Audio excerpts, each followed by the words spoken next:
Sir இங்கே எங்க? ஐயோ, இந்த 5 நாளுக்குனாலும் நீங்கள் அடிப்பீங்க. அதுக்குன்னு அதையே பண்ணிட்டு இருக்க மாட்டேன். அப்புறம் 5 நாளாக எல்லா படத்துக்கும் போயிட்டு இருக்க வேண்டியதான். இந்த கேரக்டருக்கு முத்துவேல்னு வச்சிருக்கீங்க, முத்துவேல் கருணாநிதினு வச்சிருக்கலாமே. ஏழை எளிய மக்களுக்கு கல்வி கிடைக்கலன்னு சொல்லியிருக்காங்க. இதுக்கு என்ன காரணமாக இருக்கும்? இதுக்கு காரணம் தெரிஞ்சால் நான் இங்கே உட்காந்துருப்பேன். நெஜ கலெக்டராக இருக்க மாட்டேன்.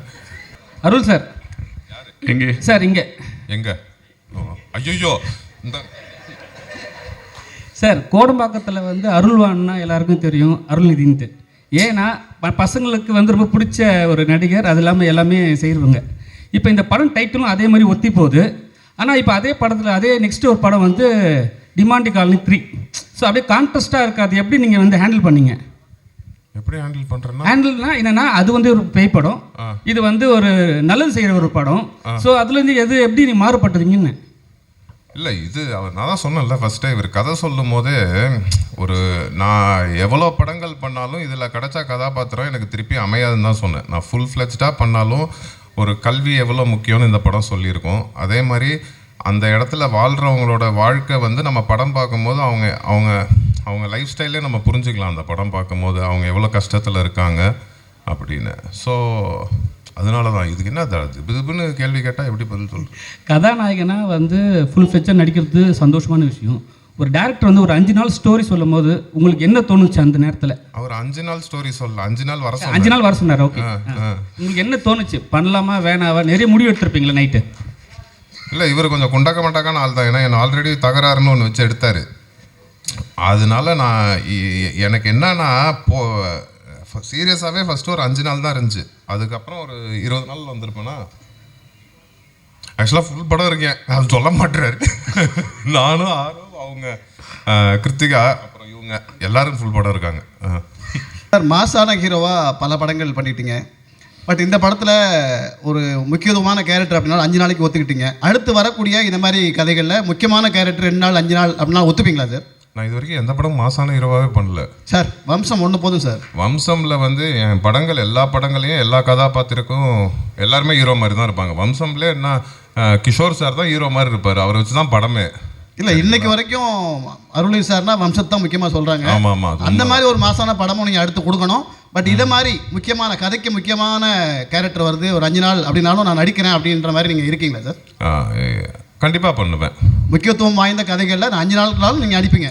அதுக்குன்னு அதையே பண்ணிட்டு இருக்க மாட்டேன். அப்புறம் 5 நாளாக எல்லா படத்துக்கும் போயிட்டு இருக்க வேண்டியதான். இல்லை சார், 5 நாள் சொல்லி திருப்பி 5 நாள் ஆக்கிடுவாங்க தலைவா.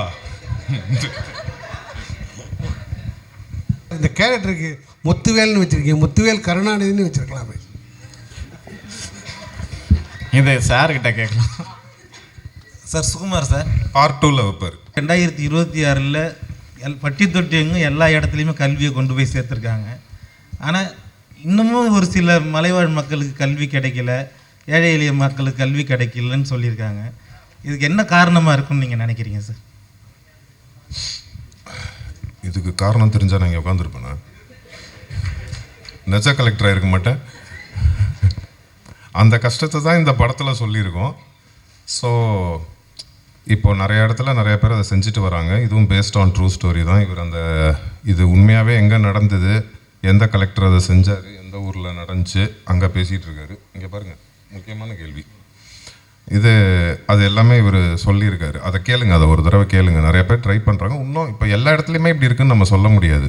எல்லா இடத்துலையுமே கல்வி போய் ரீச் ஆயிடுச்சு. இவர் தான் சொன்னார் இன்னும் 20% இடத்துல. ஆமாம், அது 25% இருந்து இன்னும் கம்மியாக இருக்கும். சீக்கிரம் இன்னும் கம்மியாகிடும் நம்புவோம். நிறைய படங்களில் நீங்கள் ஹீரோவாக நடிச்சிட்டிங்க. இப்போ வந்து நண்பர் கேட்டதுக்காக வந்து சிறப்பு தோற்றத்தில் கலெக்டராக நடிச்சிருக்கீங்க. கலெக்டரோட அதிகார எல்லைக்கு உட்பட்டு அந்த பொண்ணை நீங்கள் வந்து படிக்க வைக்கிறீங்களா, இல்லை வந்துட்டு அதை மீறி அரசு விதிகளை மீறி தனிப்பட்ட முறையில் அனுதாபத்தினால அந்த பொண்ணை படிக்க வைக்கிறீங்களா? அது மாதிரி என்னது உங்கள் கேரக்டரை பற்றி விரிவாக சொல்லுங்கள். இல்லை, அதை சொன்னால் கதை சொன்ன மாதிரி ஆகிடும்ல. நான் அந்த பொண்ணை என்ன முயற்சி எடுத்து படிக்க வைக்கிறேன்றது அதை நீங்கள் படமாக பார்க்கும்போது தெரியும். ஃபர்ஸ்ட் ஆஃப் ஆல் இதில் வந்து அவர் என்னை 5 நாள் தான் கூப்பிட்டாரு நடிக்க. அப்புறம் 5 10 ஆச்சு, 10 15 ஆச்சு. ஆனால் எல்லா நாளுக்கும் ஒரே சம்பளம் தான் கொடுத்தாரு. நான் சீரியஸாக சம்பளத்துக்காகவோ அதுக்காகவோ பண்ணலை. அவர் கதை சொல்லும் போதே நான் அவர்கிட்ட சொன்னது வந்து, நான் எவ்வளோ படங்கள் நான் இதுக்கப்புறம் பண்ணாலும் ஃபுல் ஃப்ளெஜ்டாக நம்மளை வச்சே படம் பண்ணாலும் இந்த மாதிரி ஒரு கதை எனக்கு என்றைக்குமே அமையாதுன்னு தான் நான் அவர்கிட்ட சொன்னேன். வெரி ஃபஸ்ட் டைம் சொல்லும் போது நான் ரொம்ப யோசித்தேன். இவர் பெருந்தன்மையாக என்னமோ சொல்லிட்டாரு, எடுத்தோடனே கேட்டோன்னே ஒத்துக்கிட்டேன் அப்படின்னு. நான் கண்டிப்பாக ஃபஸ்ட்டு பயந்தேன், ரொம்ப பயந்தேன். இது எப்படி இது இதாகுமா? ஏன்னா என்னால் அவர் ஆரவுக்கும் ப்ராப்ளம் வந்துடக்கூடாது, அவருனால எனக்கும் வந்துடக்கூடாது, அந்த சுயநலமும் இருக்கும்ல. அதனால ரொம்ப யோசிச்சுட்டு 2வது தடவை கேட்கும் போது அப்புறம் தான் டிசைட் பண்ணேன், சரி இது கண்டிப்பாக இந்த மாதிரி நமக்கு அமையாது. அப்புறம் என் ஃப்ரெண்டு கண்ணன் ஒருத்தர் இருக்கார், அவரும் என்கிட்ட சொன்னார், இது மாதிரி இது கண்டிப்பாக பண்ணுங்கள், நமக்கு நல்ல பேர் தான் கிடைக்கும்னு. படம் பார்க்கும்போது எனக்கு ரொம்ப சந்தோஷமாக இருந்துச்சு. கரெக்டான ஒரு படத்தில் இருந்தோம். எனக்கு ஆக்சுவலாக சுகுமார் சார் தான் அடிக்கடி சொல்லுவார், சார் நல்ல பேர் வரும் சார், நல்ல பேர் வரும் சார்ன்னு. யார் சார், உங்களுக்கா சார்னு கேட்டேன். ஏன்னா விஷுவல் அவ்வளோ சூப்பராக இருந்துச்சு. அப்புறம் படம் பார்க்கும்போது அந்த நம்பிக்கை இருக்குது. இதில் நானோ ரம்யா பாண்டியனோ ஆரவோ ஹீரோயின் அப்படிலாம் கிடையாது. ஆக்சுவலாக அவங்க கிருத்திகா தான் இந்த படத்தில் எல்லாமே. அவங்கள சுற்றி தான் எங்கள் எல்லாரோட கதையும். வம்சத்துலேருந்து எவ்வளோ படம் நடித்தா கூட இந்த பட தலைப்பில் தான் உங்கள் பேர் இருக்குது, அருள் அப்படின்னு, அருள்வான்னு. இது நீங்கள் வந்த பிறகு பேரை மாற்றினாங்களா இல்லை முதலே வச்ச பிறகு உங்களை பேருக்கு தகுபடி கூப்பிட்டாங்க?